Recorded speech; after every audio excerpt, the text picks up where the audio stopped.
The growing anxiety over the 2019 general elections appears to be having serious effects on the nation's economy. Economic analysts say this can negatively affect the nation's already fragile economy. Prices of things now is very, very high. It's not encouraging. That is why you see people are crying. In fact, Nigerians are weeping. They are crying. Things is not moving well. Price of goods is in the higher side. After the Nigerian economy emerged from recession in 2017, economic growth accelerated in the third quarter of 2018 in both the oil and non-oil sectors of the economy. It seems as if the recession is not yet over. So the present economy for now is not stable. Growth within the agriculture and service sectors propelled the non-oil sector expansion, which has sustained the fragile economic growth and would require monetary policy considerations to prioritize reduction in the general price level and exchange rate stability. It's difficult now. The economy is very stiff and everybody's crying. The traders would not want to have a regulated economy where you want to fix goalposts that cannot be able to balance up with international monetary policies and flow of funds from overseas and inflow of investments and the rest of them, and then to cripple the economy. All of these policies, all of these numbers that you see of growth are things that are at the top level. They are not things that are being seen or felt at the grassroots level. And that's the challenge. When you are feeling growth, but the people at the grassroots are not feeling that growth. These economic watchers say oil production will be hampered in the coming months after Nigeria agreed to non-OPEC oil output cuts announced on 7 December 2018.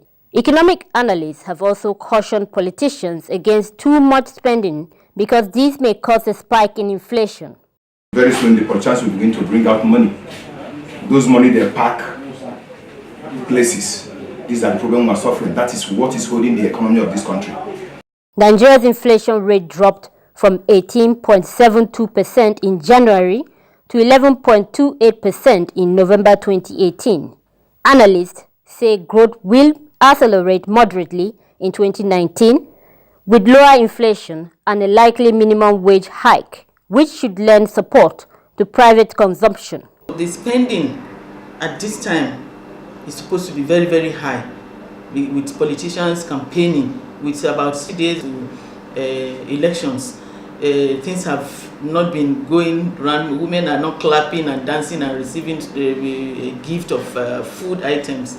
So I think it has kept the market price down a little bit, than in those days when inflation would have skyrocketed by now. So the market, the inflation rate is reasonably stable.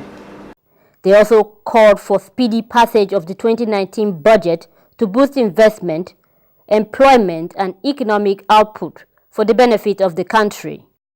Budget is a percentage issue. You don't just put 70% of your budget to pay salaries to your National Assembly and say you have a budget for the country. You take proceeds from taxes to pay salaries. So if the government does not raise enough tax, they cannot allocate their salaries. There are some things that need to be achieved 100%. Budgeting and allocation is one of them. There are some things that you don't say, oh, we made this much, even though we are supposed to make that much, and you call that success. No, it's not. When you budget, that means you already know how many people you are serving. You know how many people are doing the service. You know how much the products cost. There is a way we can double our GDP every year by introducing an industry into different parts of this country every year. The analysts say government needs to adopt pragmatic strategies that would stabilize the polity and restore both local and foreign investors' confidence. Jooji, AIT News, Abuja.